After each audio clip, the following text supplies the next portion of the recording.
2 months ago, I held a conference for a bunch of the women that I coach. During the conference, one of the women had said, I have this video of this song and it's perfect for what everyone needs to hear right now. And I said, put it on.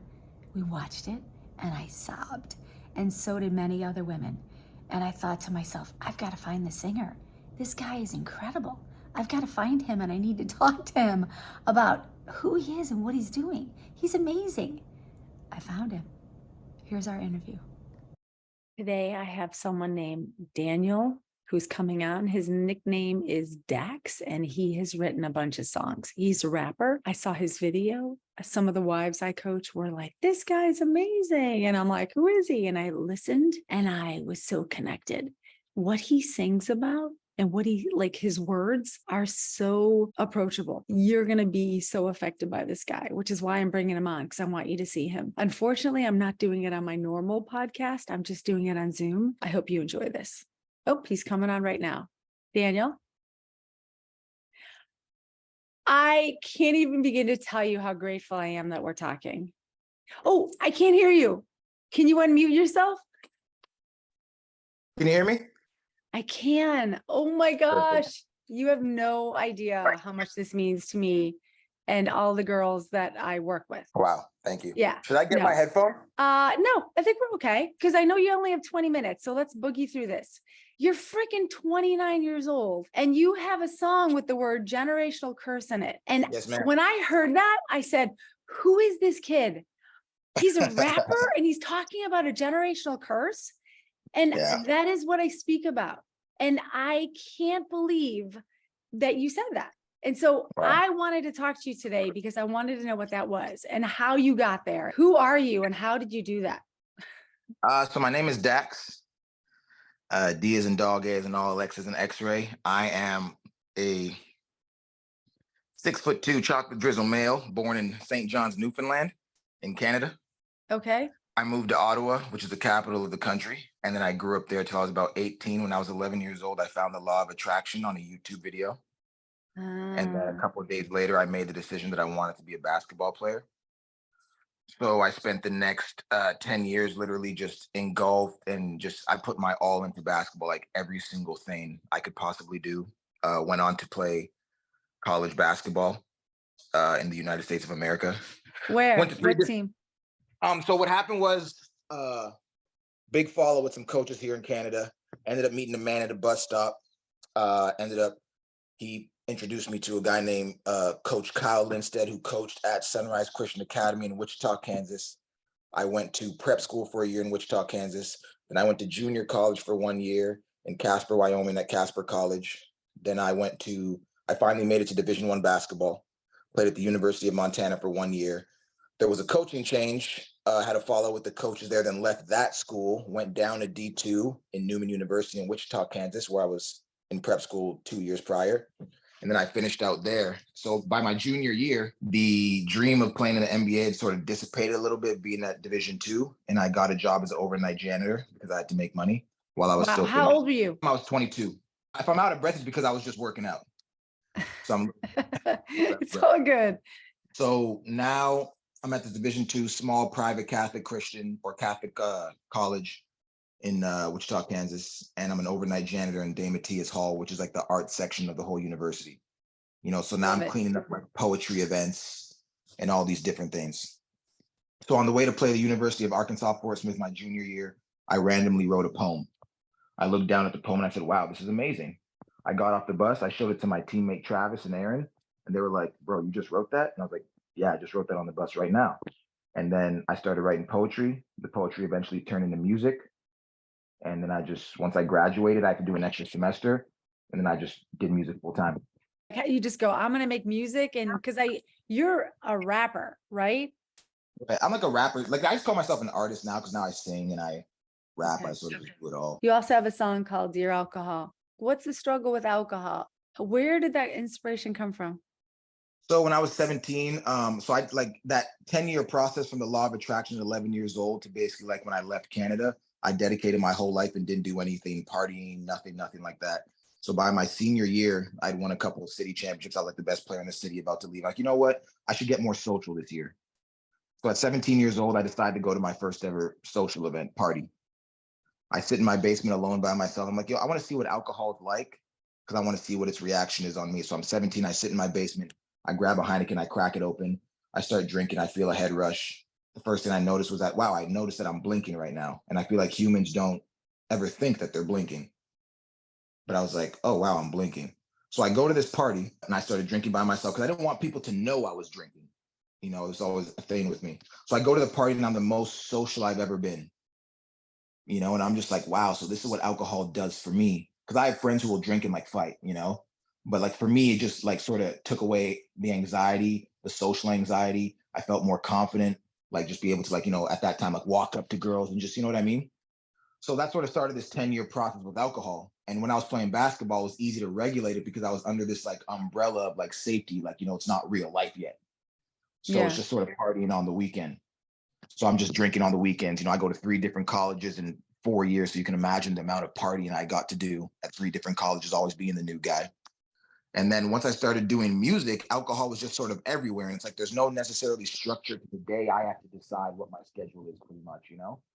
So now it's like instead of alcohol being a weekend thing, it's sort of like, oh, an everyday thing. I'm in the studio, have some drinks. Da, da, da, da, da.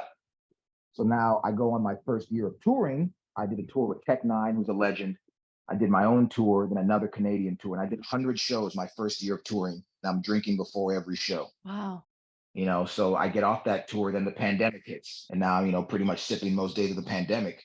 Then the pandemic is sort of coming to an end March of 2022 when I wrote Dear Alcohol, and I look up and I go, damn, when was the last day I haven't drank? When was the last time I haven't drank for like 2 days in a row?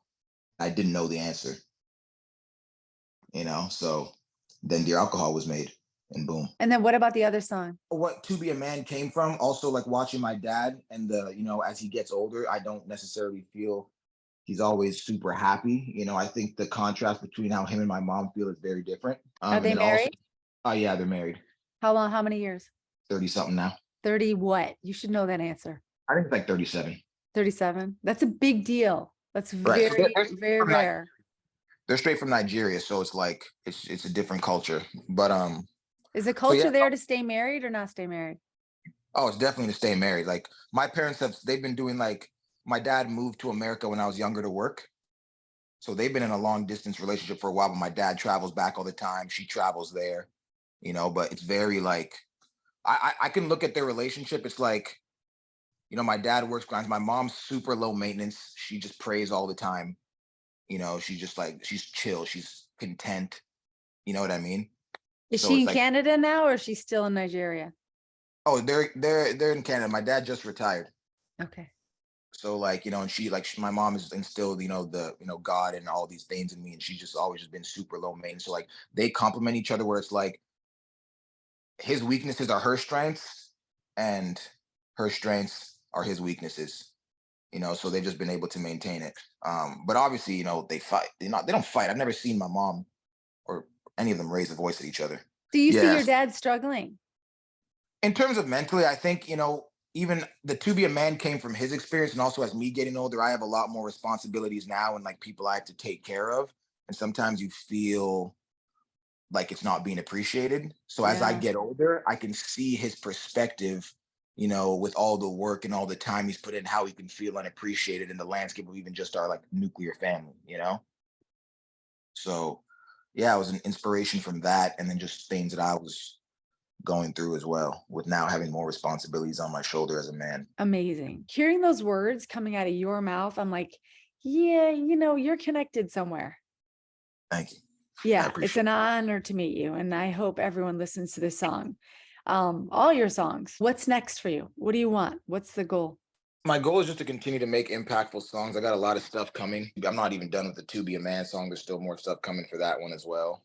And then yeah, just keep putting out music, doing shows. What are you doing for shows? So I got a Canadian tour happening. It starts September 12th, and right after that, I'm doing an American tour. I just announced that. Okay. And then yeah, just keep going. I used to have Okay. all these goals like in terms of the music industry, but now it's just like, you know, as you sort of make your way in this thing, you realize a lot of these things are out of your control. So Maybe, maybe not. I got this guy on my side. You know who that is? I think so. Oh, he sits on my desk. That's There you probably go. why got to connect to you. What's the next part of To Be a Man? What are you going to do? Like, is there like a part two or the Well, continuation? so I did this mega remix with a bunch of amazing artists that I found from my TikTok open verse challenge. I might have an artist a lot of people know might end up featuring on it, but it's not, completely locked in. So I don't want to jinx myself before it even happens. And then yeah, just I'm dropping a project and just more impactful songs, man. I really think the whole, just like everyone's sort of talking about like, relationships, the nuclear family, male responsibilities, female responsibilities, dynamic between a wife and a husband, a boyfriend, a girlfriend, providing this, what do you bring to the table? Like it's just everyone's talking about it. And as I get older, I realize like the reason I think To Be a Man is the most important song I've ever made, because like in reality, we're all here because a man and a woman made a decision to have us. Mm. Just by process of elimination, the relationship between a man and a woman is the singular most important topic in the world, because that's what created us all. So I think improving the communication between the two parties is like super important. And I think a lot of the spaces online sometimes make people like jaded and angry because of maybe not necessarily what they say, but how they say it. So I wanted my song to be like not a song that's attacking anybody, just explaining how a man feels. Because I don't think that's a popular thing. You understand what I'm saying? 100%. Yeah. So I didn't want to create division. I think there's a lot of division in these topics. My goal was to like bring people together. Amen. Amen. That's the work of the devil, to divide people.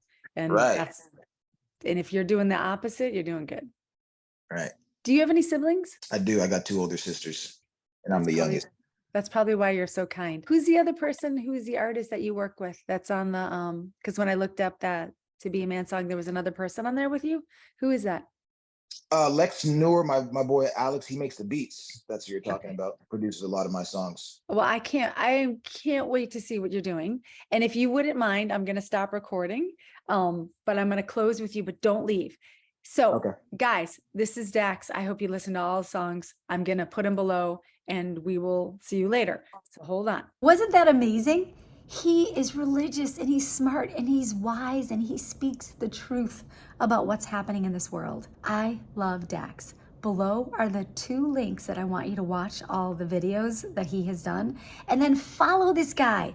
Be a part of what he's doing and what he wants to bring to the world, and pray for him because he's going to be amazing. I have no doubt. If every singer on the planet was just like him, we would have an amazing world. Follow this guy. Watch him grow, watch him soar, because he will.